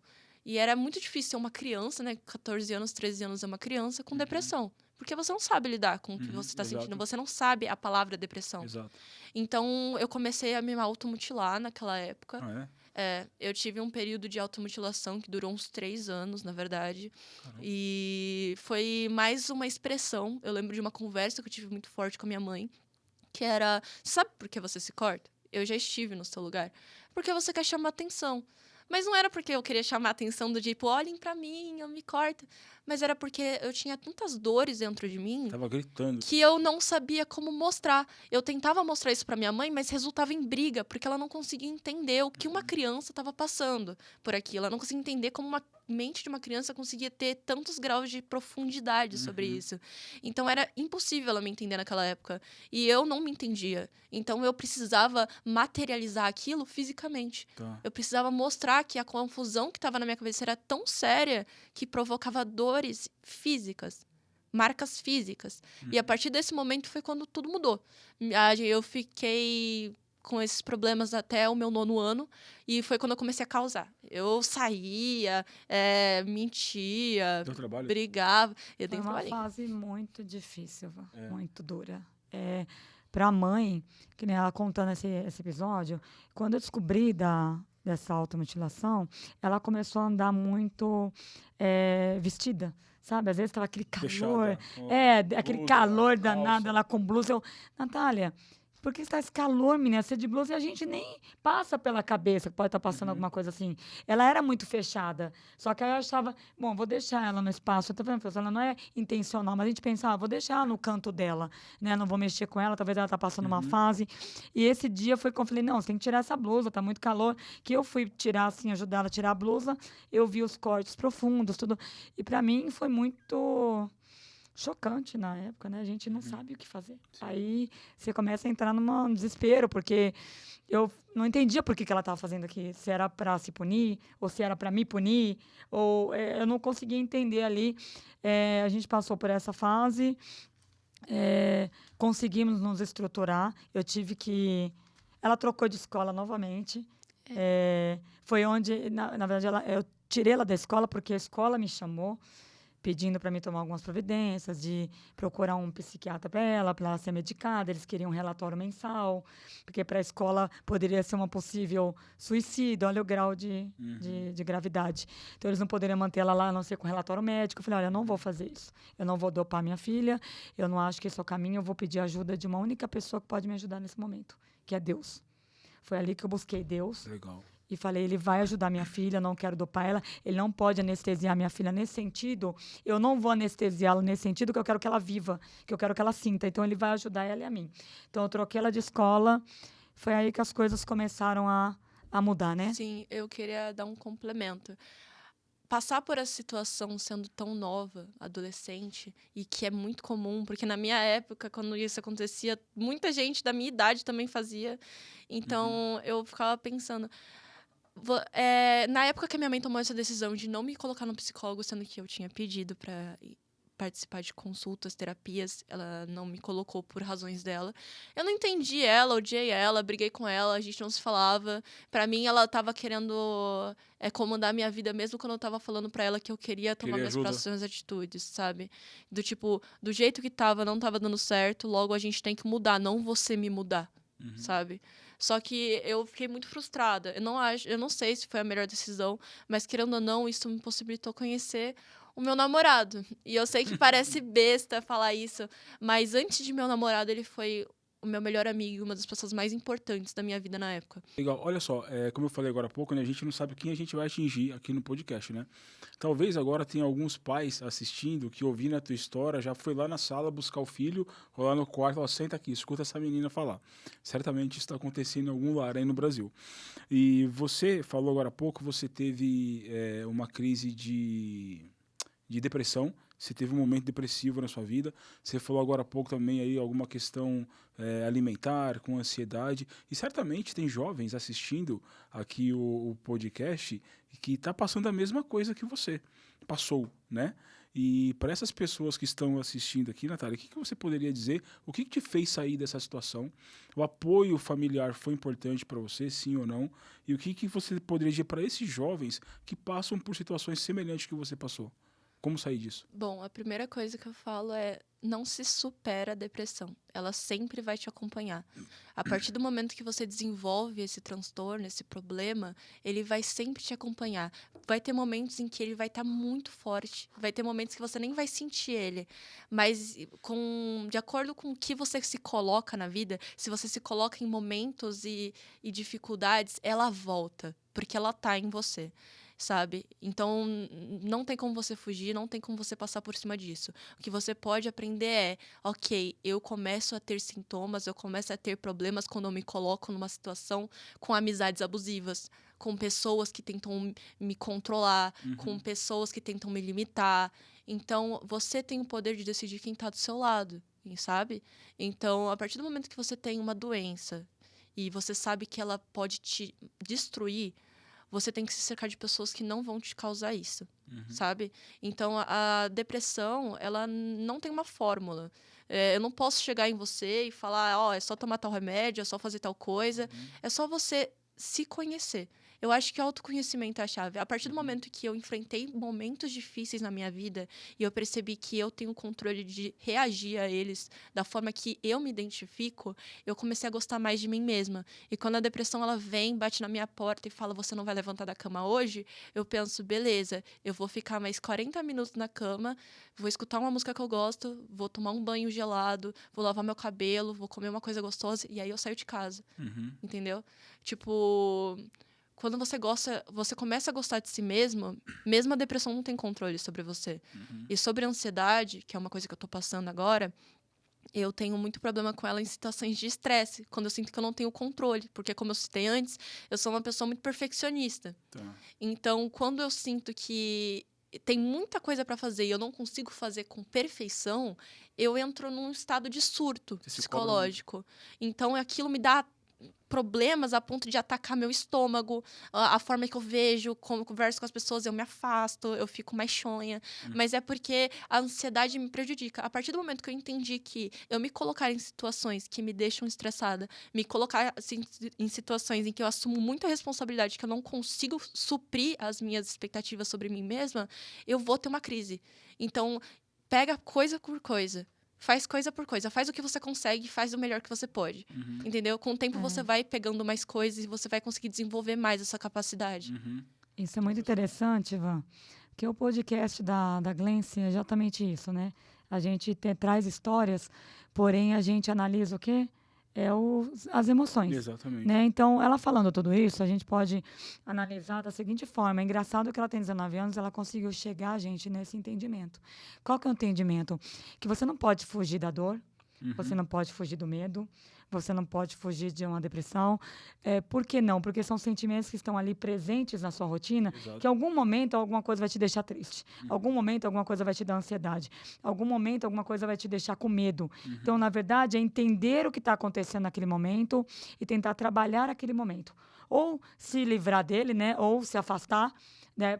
Pessoas tóxicas podem prejudicar a sua vida. Você está vendo que a pessoa está ali, do seu lado, te prejudicando, você vai ficar ali por quê? Exato. Então, é tomar atitude de forma consciente e inteligente. Atitude é a palavra. Atitude. Exatamente isso. Por exemplo, eu acabei de falar que eu abri mão da Belas Artes, a minha posição confortável, para poder me arriscar um cursinho para passar ano que vem na USP. Eu coloquei na minha cabeça que eu vou fazer. Mas tem momentos em que a minha ansiedade me pega e fala assim, se você não conseguir, você largou uma faculdade boa, você largou 4 meses da sua vida à toa, você vai se arriscar num cursinho que você vai pagar caro pra caralho, pra depois você... Desculpa o palavrão, gente. É isso que eu ia falar. Mas- Corta, edita, produção. Mas você vai se arriscar, Pra que você vai se arriscar? Você tava bem. E é aquele negócio, me assusta muito chegar na hora da prova e tremer a mão. Mas o que eu faço? Eu penso, tá bom, é o seguinte, tem 7 conteúdos e redação. Vou focar na redação, vou treinar a redação o máximo que eu puder pra ter certeza que eu vou tirar uma nota boa na redação. Metade do ponto já tá garantido. Agora, os outros aspectos, outras matérias, faz o seguinte, só treina. Faz o seguinte, não, mas eu tô nervosa, não sei o quê. Você só tá nervosa porque você tá despreparada. E você tá despreparada porque você tá com ansiedade. E a partir do momento que você se sente preparado sobre algo, você não vai se sentir ansioso porque você já fez. É tipo conversar com vocês agora. Eu só consigo ter um domínio da minha fala, dos meus pensamentos e organizar isso porque eu sentei com muita gente, eu escutei muitas pessoas, eu falei em muitas pessoas, eu aprendi a me expressar melhor para não dar mal entendido, para que hoje eu tenha desenvolvimento de fala. Você fala muito bem. Bacana. Pessoal, posso Muito contar um bem. fato curioso? Você não sabia, Van? Não, Eu tenho ansiedade, sabia? É mesmo? O tempo todo. Sabe como eu lido com isso? É. Eu não tenho tempo para ter ansiedade, gente. Eu tenho a Glency, eu tenho os workshops, tenho o instituto. Não é legal? É uma estratégia, gente. Tem um rapaz, vocês vão conhecer um dia, chama Mirko. Ele vai falar assim, ansiedade você? Depois O Mirko, ele tossiu, ele É. riu, tá, gente? Que eu falei, você sabia que eu tinha O ansiedade? Mirko tá aqui atrás das câmeras, aqui, ó. Ele tá ali assim com a mão na cabeça. Ele, meu Deus. Deixa eu falar uma coisa aqui, assim, legal. A Glency nasceu de uma mulher, como você diz, né? Para poder ajudar várias outras mulheres. Na verdade, também, né? nasceu de 2 mulheres, gente. Isso, vou chegar nisso agora. Vamos lá. Eu entrei nisso aqui para poder chegar lá. Eu tô adiantada, sempre sempre à frente do Van. E eu tô lá para poder chegar nesse assunto aqui. Nós temos aqui vários braços aqui na Glency, né? Por exemplo, tem aqui o podcast, temos os workshops, os treinamentos, logo vai ter o instituto com palestras e outras atividades para mulheres também. Ou seja, a Glency não é apenas uma situação que vai acontecer aqui, não. Tem várias coisas acontecendo que vão para proporcionar uma ajuda maior para muitas mulheres. E você teve um papel muito grande também, lá no comecinho, né, da Glency, né? Antes mesmo da sua mãe me chamar para trabalhar, me chamar o Mirko, pessoas que estão chegando agora, tudo começou com vocês duas.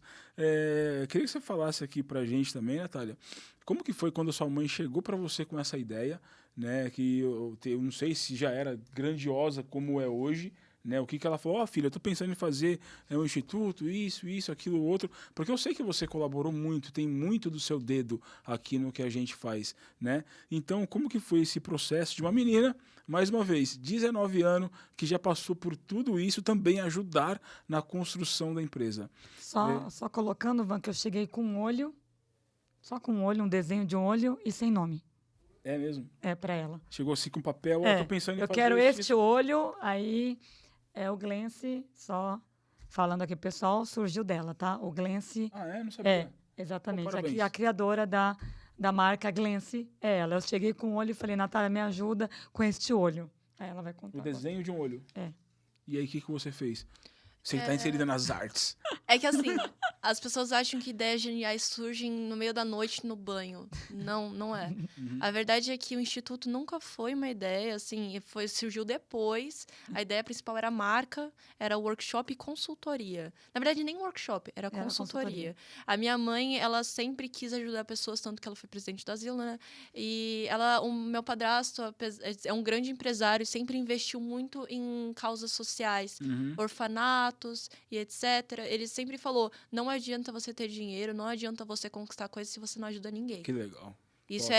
Pega essa daí. não faz sentido. E aí a minha mãe engarrou muito isso pra ela. Porque ela sempre foi uma pessoa que se colocou muito no lugar dos outros, sabe? Então, eu falei, ó, é o seguinte, tu quer ajudar os outros, você quer ajudar os outros, você atualmente não se interessa numa faculdade de, por exemplo, a ideia principal era fazer design de interiores.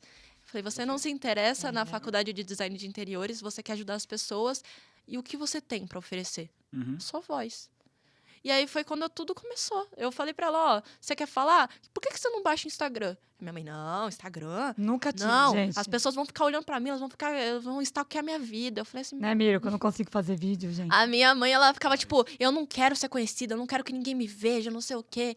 Eu falei assim, se você quer ter uma voz, você precisa que as pessoas escutem Exatamente isso. isso. Não adianta você E falar... a voz tem uma imagem, né? Só precisam ver Porque também. antes disso, por exemplo, a Thaís veio aqui também, né? E antes disso, a minha mãe já falava com outras pessoas. Ela tentava ajudar as pessoas. E eu falei, você tem potencial e quer fazer algo grande. Por que você não faz isso pra todo mundo? E aí foi quando surgiu a ideia da consultoria. Ela falou assim, ó, é o seguinte, tem um olho e eu quero que tenha a ver com mulher. Eu quero falar com mulheres. Eu falei, então é o seguinte, vamos pegar esse olho aqui e fazer uma coisa voltada para mulheres. O que você vai falar nas consultorias? Para onde você vai direcionar? Você vai falar de psicólogo? Você vai falar de emocional? Minha mãe falou, vou falar de emocional. Eu falei assim, então perfeito, você vai falar de emocional, mas você quer falar com uma pessoa ou você quer falar com várias? Aí ela falou assim, eu quero que chegue no máximo de pessoas possíveis. Eu falei assim, então é isso. O olhar, né? Eu falei, a gente tem que olhar o mundo de uma forma diferente. As mulheres têm que olhar as coisas. Ela falou, tá aí, então vamos usar o olhar. Olhar. Aí ela falou assim, eu quero ter a ver com olho. Aí eu fiquei, olho, look. Ela queria um nome em inglês. Eu fiquei assim, que nome? Aí veio glance. O que é glance? Glance é... Sabe quando você tá andando na rua, você vê alguma coisa e você olha de relance? Tipo, eu tô passando na rua, vi uma pessoa de cabelo rosa, eu dou uma olhadinha em relance. Uma olhadinha assim, tá? foi. Tá. O glance é isso. Legal. Então, o glance é o modo que você percebe o ambiente que você tá. Você não precisa encarar, você não precisa entender e olhar, mas você vê. É a sua visão das coisas, do mundo, dos lugares. Então, eu achei, perfeito. É glance, olhar de mulher. Porque as mulheres veem um mundo diferente. Não é porque, não, mas que... Porque a gente é ensinado a ser mulher. Entendeu? A gente não cresce com a visão de ser mulher. As pessoas ensinam pra onde a gente olhar, como a gente tem que olhar, como a gente tem que se portar. O nosso mundo é moldado. Assim como o mundo dos homens também é moldado. Sim. Então, a gente aprende a ver um mundo moldado e dependendo de onde você nasceu, de onde você é, de quem você é moldado a ver de outra forma. E as pessoas têm visões distorcidas. Mas todas as visões são distorcidas, no fundo, né? Só que a gente tenta procurar um consenso em que faça bem para mulheres. Porque a visão que as mulheres têm é distorcida no sentido... Você nunca vai ser suficiente. Você tem deveres que você nunca vai conseguir fazer. Falam até com pena. Você tem responsabilidades que os homens não precisam ter. Você tem que assumir um papel. Então, a gente é acostumada a ser imposta uma maneira do que a gente tem que olhar, o jeito que a gente tem que se portar e o jeito que a gente tem que se vestir. E isso é errado. Porque você, como qualquer ser humano, você tem o poder de decidir isso. Mas por causa da sociedade, de como ela molda a gente é obrigada a se comportar da mesma forma. Quem não se comporta é julgada. Exato. Então, não é assim que a gente se vê como mulher. Eu e a minha mãe, a gente não é muito delicada. A gente do tipo, a minha mãe fala assim, pega a furadeira. Aí eu pego o martelo, eu pego a furadeira e a gente vai destruindo. Eles vão lá e... Não, a minha mãe, ela pega baralho, ela joga na mesa, só falta ela... hoje que joga truco. Não, ela joga poker, joga truco, ela chega na mesa, se ela puder jogar a garrafa na cabeça de alguém, ela joga. Nossa, não, aí não. Aí joga. Tá exagerando. E eu sou assim também. E não é porque a gente é masculina. Não tem nada a ver, gente, pelo amor de Deus. Você ter uma personalidade, você ter força, imponência na voz, não é ser menos mulher, pelo contrário. Exatamente. É que a gente não se molda, Vanessa, como ela está falando da visão do mundo moldado da mulher. Eu tentei criá-las de outra forma, que nem eu sempre criei para ela. Falei, Natália, você vai crescer, estudar e vai ser independente. O que é ser independente? Não só financeiramente, mas independente de saber, eu coloco um negócio na minha casa, eu vou lá colocar um quadro, não preciso depender de ninguém, eu vou lá, pego um martelinho, vou lá, coloco... Então, ser independente, não depender das pessoas para fazer algo para você. Somente Sim. algo pequeno. Uma Às vezes coisa- a pessoa fica esperando meses alguém fazer algo pequeno. E fica lá Ele parado, fica lá aquilo lá parado. parado. Uma coisa fundamental da gente colocar em prática na mesa é: feminilidade não é ser mulher. A feminilidade é um Lógico. papel. Ó, faz Você- quebra, bonito. Se Explora você mais. usa salto, se você faz o cabelo, se você faz a unha, isso faz parte da feminilidade. Ela é um papel que você escolhe ou não ter, assim como existem homens que praticam a feminilidade e não necessariamente são mulheres. Porque a feminilidade é toda uma construção. Os seus cílios, o seu cabelo, a sua unha postiça, as roupas de luxo que você usa são acessórios, não é quem você é.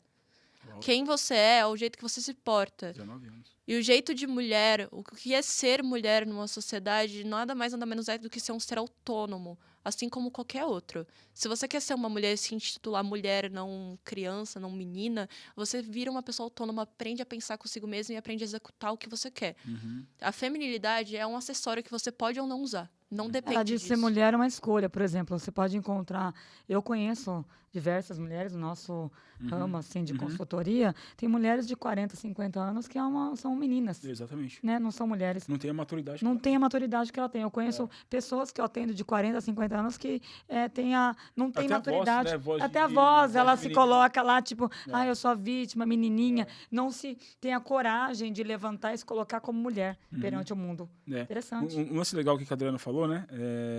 Exatamente acontece muito. A gente tem muitos casos assim, de mulheres já com 40 anos e por aí vai, que a voz é diferente, voz de menina, se porta de uma maneira diferente, fica se vitimizando de muitas situações que já passou. Sim. Né? Gente que passou fome lá na infância, já se passaram 20 anos daquele momento e até hoje lembra da fome que passou. Olha que legal, você com 19 anos, você contou do caso aí da depressão, enfim, esse relacionamento aí abusivo que tua mãe teve, que é onde você presenciou tudo. E você é muito madura com relação a isso.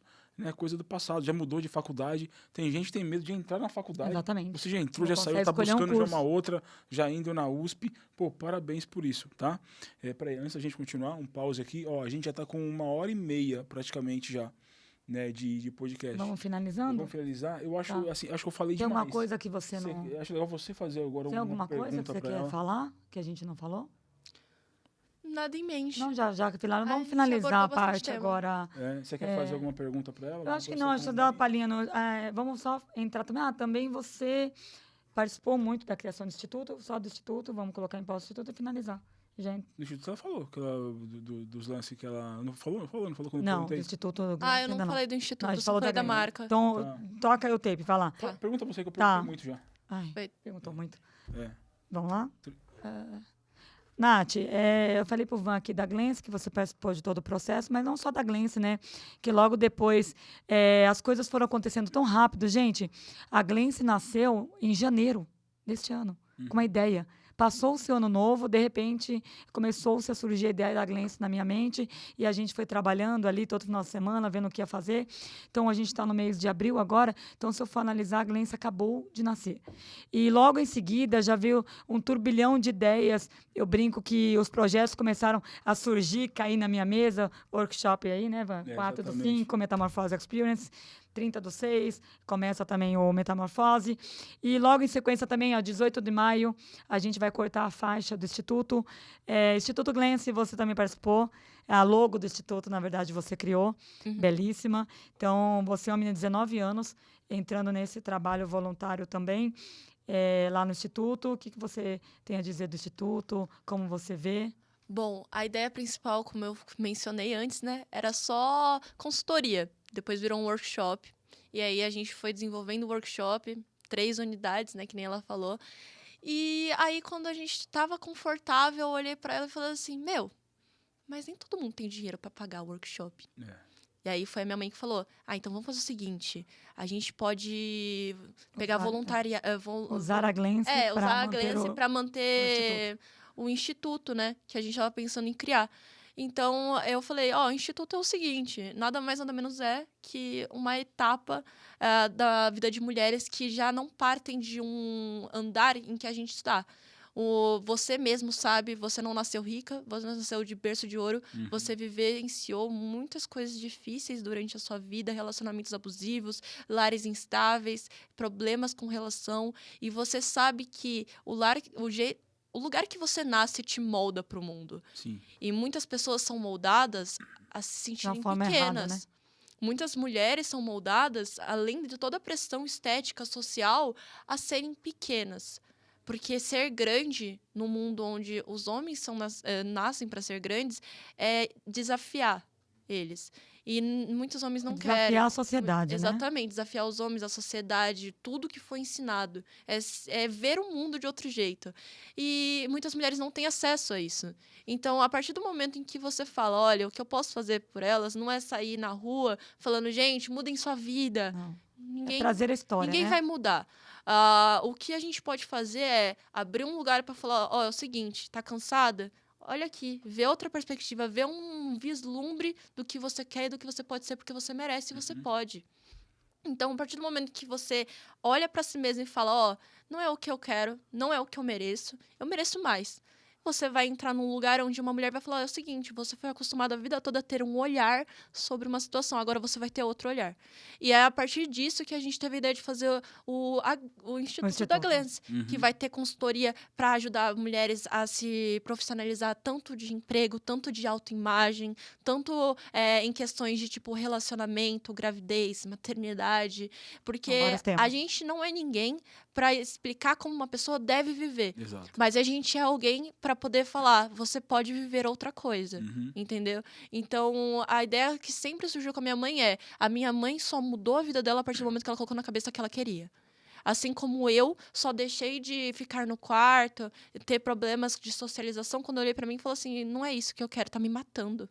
Isso tá me envenenando. É trazer o que ela quer dizer com o Instituto, ele vem, Ivan, trazer essa consciência para a mulher.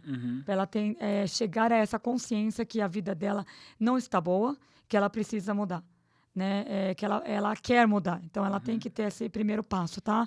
Então, a Glance, é bom ela ter falado, Van, que eu já vou aproveitar, explicar que a Glance, ela nasceu, gente, com propósito. O Instituto nasceu, na verdade, através da Glance, tá? Por quê? Porque a Glance foi criada para manter o Instituto. Tudo dentro da Glance é destinado ao Instituto, ok? Workshops, produtos, vocês estão vendo os produtos aqui, ó. Tudo que a Glance faz hoje, workshop, consultorias, produtos, é destinado a manter o Instituto, que é um instituto totalmente privado. Eu quero explorar um pouquinho mais do Instituto, e talvez as pessoas falem, mas o que é o Instituto? Onde é? Um lugar físico? Onde é? Em São Paulo? É em Minas? É no Canadá? Onde é que fica o Instituto? Fala para nós aqui, Adriana, é um local físico? Já foi inaugurado? Vai ser? Quando? Onde fica? O Instituto é uma casa no centro de Sorocaba, tá? Próximo ao terminal ali de ônibus, do Poupatempo. Depois a gente vai estar passando nas redes sociais o endereço, tudo certinho. Ele está em obras, tá? É um instituto que está sendo lindo. Ele está sendo totalmente reformado, totalmente adaptado às situações que vocês vão viver lá dentro, porque vocês não vão chegar, sentar, ficar lendo texto. Não, você vai ser trabalhada lá dentro. Quem vai trabalhar? Você. Você mesmo vai se trabalhar. A gente só está aqui para ajudar. É exatamente isso. Você é a grande estrela. Complementar Claro. uma coisa? Claro. A minha dica para as mulheres que estão chegando, que estão olhando e se interessando por esse projeto é se permite. E não se permite do tipo, se joga de cabeça, mas se permite perceber que você pode melhorar os sentidos da sua vida e você pode aprender, porque você vai mudar. Independente se você quer ou não, você vai envelhecer, você vai entrar, por exemplo, na menopausa, você vai ter mudanças, querendo ou não. Então, você pode controlar essas mudanças para que você sinta que tem controle sobre elas ou pode deixar a vida passando nos seus olhos.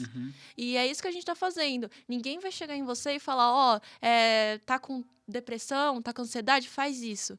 Não, você só vai desenvolver autoconhecimento, que é a coisa mais importante que você pode se desenvolver, assim. Como eu disse, eu quero viver todas as etapas da minha vida, porque eu me amo, eu gosto de quem eu sou, eu gosto do jeito que eu vejo a vida e eu quero ver cada vez mais dela. Se você se sente como eu, ou se você não se sente, você não tem que ficar infeliz, você não tem que se contentar, sabe? Vai mudar a sua vida e você pode mudar do jeito que você quer que ela mude. Muito bom. Muito bom. Ó, então, o Instituto, né, nós vamos deixar aqui nas redes sociais o endereço dele. Vamos inaugurar no dia 18 de maio. Então, você, mulher aqui de Sorocaba e região, Se você está passando por algum problema emocional, seja ele qual for, e você até hoje não teve ajuda, ou não buscou ajuda, ou não se sentiu confortável em buscar algum tipo de ajuda, saiba que tem um instituto a partir do dia 18, tá? Você pode chegar lá, nós não vamos abrir a sua vida para ninguém, o que acontecer dentro do instituto, fica no instituto. A nossa intenção simplesmente é mostrar que você tem um caminho. Você tem um caminho para seguir, para você melhorar, evoluir como pessoa. Tá bom? E é Né? gratuito. Exatamente, E é gratuito. você não vai pagar nada para estar lá. Basta você ir. Você tem que dar um primeiro passo. Assim como a Natália deu vários Sim. passos na vida dela, apenas com 19 anos, você também tem que dar o primeiro passo. Vai até lá, exponha lá o seu problema, que eu, a Adriana, outras mentoras, a Natália também, nós vamos Venha poder fazer o conhecer a gente máximo. pessoalmente. Isso, O Van é legal, viu, Sou pessoalmente. da hora. O Mirko é legal. O Mirko né, que tá ali, já o Mirko Mirko adora. aparece. Ó, o Mirko adora responder mensagem de madrugada. Independente de madrugada. Adora ajudar vocês, o horário que for. Exatamente. O Mirko Bom, tá gente, ligando agora eu aqui. acho que a gente tá finalizando, né, Van? Estamos Nossa, chegando no fim. Acabou tão rápido. Antes aqui de passar para a sua claro. mão, eu só quero dizer o seguinte, ó, no dia 4/5, nós vamos ter o Metamorfose Experience, que vai ser aqui no Hotel All-In, aqui em Sorocaba, tá? É um evento que vai começar às 16 horas, é um evento para você, mulher, aqui de Sorocaba e região. Entra aqui na nossa rede social, o Mirko vai deixar alguma coisa aqui explicando melhor sobre esse evento do dia 4. Venha, eu te garanto uma coisa, você não vai se arrepender de estar lá no dia 4, muito pelo contrário, você vai sair de lá muito melhor do que você entrou, mais fortalecida, com mais vontade de ir para cima, de resolver alguma situação ou fazer o que está pendente, tá? Então venha aqui no dia 4, e se você não gostar, pode me cobrar lá no final, que eu vou estar lá, tá bom? Mas eu tenho certeza que isso não vai acontecer, porque você vai adorar esse evento. Gente. O Mirko vai deixar aqui, né? Claro, vai estar aqui, ó. né? Faça a sua inscrição, gente, já está aberta as inscrições, Exatamente isso, faça a inscrição. Ó, eu vou passar aqui agora para a mão da Adriana. Daqui a pouco você vai ver o que é, tá? Vou manter o suspense. Pessoal, já é o de procedimento, aqui, de praxe, né, aqui no Glenscast. Todas as convidadas acabam recebendo o título, tá? Por passarem aqui. Tá, mas aí a gente fala, nossa, a menina de 19 anos vai estar recebendo um título. Vai. Por quê? Sim, vai. Merece. Olha essa história toda que a gente acompanhou aqui, porque o título de Mulher Glense não é para só a mulher, que às vezes a gente fala, né, Vão, o título é para aquela bem-sucedida, que alcançou a glória, dinheiro. Não é esse o título, tá, gente? O título é para aquela mulher que se desafiou, aquela que se superou em algum momento da vida dela e que conseguiu se tornar a mulher que ela quer ser. Não é que ele acha que ela deve ser, não é que eu, mãe dela, gostaria que eu achasse que ela quisesse ser, mas é o que ela quer ser, ok? Então, eu vou estar nomeando a Natália, Mulher Glense. A Glense Consultoria em Imagem da Mulher concede a Natália TM o título de Mulher Glense por honra e mérito, pela grande conquista de não somente enxergar, mas ver o mundo que existe dentro de si mesma, redescobrindo sua essência, fortalecendo sua imagem, alcançando suas metas e assim conquistando a realização de se tornar uma grande mulher. Parabéns, minha filha. Que Sensacional. Parabéns aí. Mais uma mulher grande. Sou certificada. Haja coração. Certificada. Viu? Certificada. Gente, vamos finalizando, né, Van? Vamos lá. Próxima, antes de finalizar, eu vou pregar aqui uma peça. Vai ser aqui no improviso. Ai, meu Deus. Nós estamos chegando aqui ao final aqui de mais um podcast, de mais um Glenscast. E eu queria finalizar hoje da seguinte forma. Natália e Adriana, né? Eu queria muito que vocês olhassem aí uma no olho da outra e vocês pudessem deixar aí uma mensagem, um recadinho de mãe para filha e de filha para mãe. Não sei quem começa. Vai, amor. Começa. Bom, mãe, obrigada por se permitir me conhecer sobre a minha ótica. É difícil e quase todas as pessoas da minha idade ou até mesmo da sua idade nunca tiveram a chance de conhecer os seus próprios filhos e seus próprios pais. Então, estar saindo da bolha, sabendo que hoje você é uma mulher e eu sou uma mulher, e não mãe e filha necessariamente, saber que você está se dando a chance de me conhecer como pessoa é muito gratificante. Obrigada. Uau. Feliz Dia das Mães, por sinal. Obrigada. Que lindo. Gente, é um grande privilégio estar aqui por ter essa oportunidade de te ver, porque a gente vê os filhos como filhos. A gente não acaba não vendo como homem ou como mulher. E hoje eu pude te ver aqui uma mulher falando. Uma mulher pronta para o mundo e saber que, de certa forma, eu tive a participação nisso, uma pequena parcela, uma pequena que eu falo, porque todo o trabalho é feito por você mesma. toda essa dinâmica, todo esse conhecimento é desenvolvido por você mesma. E me dá muito orgulho saber a mulher que você se tornou hoje, e ainda a mulher que você vai se tornar ainda, porque você é muito nova. E eu só tenho a agradecer e falar que você mudou a minha vida no dia que você nasceu. E você mudou mais ainda a minha vida pelo você estar nela todos os dias, por você me direcionar a ser uma mulher melhor. Porque realmente eu cheguei no estágio da minha vida que eu estava estacionada, que para mim estava tudo bem, já estava casada, com filhos, com dinheiro, podia estar na zona de conforto, mas você me tornou hoje a mulher Glency que eu sempre sonhei em ser, em ajudar outras mulheres. Então, obrigado por tudo e eu te amo para sempre. Uau, que lindo! Tchau, gente. Chegamos ao Tchau, final gente. aí. Se inscreve no canal, curte o vídeo, hein? Ai, Beijo. fazem comigo.